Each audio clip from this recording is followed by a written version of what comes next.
आज उपसरपंच म्हणून संधी मिळाली, युवांचं अनेक वेळा प्रतिनिधित्व केलं. कशा पद्धतीने भावना आहेत, कशा पद्धतीने पक्षश्रेष्ठींनी आज आपल्याला सगळ्यांनी मार्गदर्शन केलं? पहिलं तर मी ग्रामस्थ सर्व गावाचा मी आभार मानतो आणि माझे ग्रामपंचायत कमिटी यांचा सुद्धा मी आभार मानतो. सरपंच सदस्य याही मला ही संधी दिली एवढ्या लहान वयात, तर मी त्यांचं एकदम मनपूर्वक आभार मानतो की या ह्याच्यामध्ये मला गावाच्या विकासासाठी मला उपसरपंच पदावर बसवलं. हीच माझ्यासाठी मोठी हे म्हणजे बाकी काय आता पुढे मी करण्याचा प्रयत्न करेन गावाचा विकास. काय गावाचा विकास म्हणजे जे काय लोकांची समस्या असतील ते पहिले मी सोडवणार, लोकांचे हे सर्व बघणार काय चाललंय काय नाही. तर मागच्या कालखंडामध्ये निकिता आदेश गरज या होत्या, याही 2 महिने असून सुद्धाही मला उपसरपंच पद दिला, यांचं मी मनापासून आभार मानतो.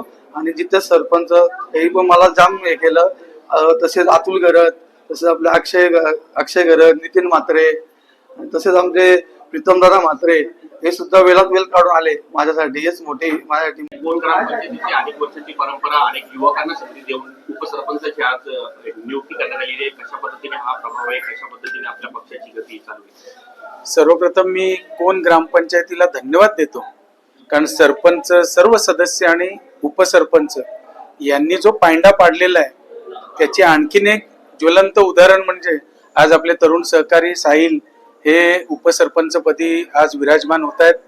आणि इथली टीम अतिशय चांगली, म्हणजे आम्ही राजकारणात नव्हतो, आम्ही काही कार्यक्रमांना सुखदुःखांना यायचो तेव्हापासूनची ही सगळी टीम आहे.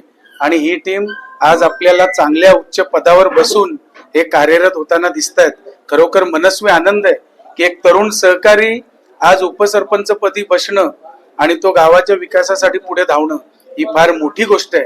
तर नक्कीच माझ्या सर्व सहकाऱ्यांना, माझ्या सगळ्या भगिनी असतील, त्याच्यात सदस्य, उपसरपंच, सरपंच सगळ्या जणी राहिलेल्या आहेत, या सगळ्यांनी एकत्रित येऊन जो निर्णय घेतायत आणि त्या निर्णयाची प्रचिती आज दिसते. मी नक्कीच कोण ग्रामस्थांना देखील तेवढेच धन्यवाद देतो की आपल्या या आशीर्वादाने, आपल्या सहकार्यामुळेच ही सगळी मंडळी आज काम करतायत.